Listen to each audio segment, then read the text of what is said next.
পৰিষদৰ আণ্ডাৰত যিটো কটপা বুলি যিটো এক্ট আছে সেইটোৰ আণ্ডাৰত 100 মিটাৰ ডিষ্টেঞ্চত 100 ইয়াৰ্ছ বুলি কোৱা হয়, অলপমান 1 ফুট 1.5 ফুটৰ ইফাল সিফাল। গতিকে আমি মন্দিৰ মছজিদ বা এনেকুৱা স্কুল য'ত গেডাৰিং হয় আৰু স্কুল গোয়িং চিলড্ৰেন য'ত আছে, অংগনবাদী চেণ্টাৰ হ'ব, এনেকুৱা যেনে হেল্থ চেণ্টাৰ এইবিলাকো হ'ব পাৰে। এইবিলাকত মানে গুটকাৰ পৰা ধৰি ওপৰলৈ বিড়ি চিগাৰেট যিকোনো মানে নিকটিন ড্ৰাগছ থকা বস্তু আমি বিক্ৰী কৰিবলৈ নিদিওঁ।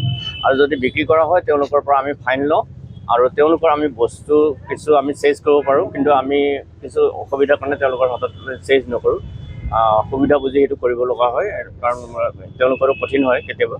সেইকাৰণে আমি এইটো যাতে স্কুলত যোৱা ল'ৰা ছোৱালীবিলাকে যাতে এইবিলাক গ্ৰহণ কৰিব নোৱাৰে সেইটো ব্যৱস্থাৰ কাৰণে চৰকাৰে এইটো ব্যৱস্থা গ্ৰহণ কৰিছে। আৰু আমি যিটো কালেকশ্যন কৰোঁ, যিটো পইচা কালেকশ্যন কৰোঁ, এইটো আমি চালান দি পেলাই এইটো আমি চৰকাৰৰ হাতত জমা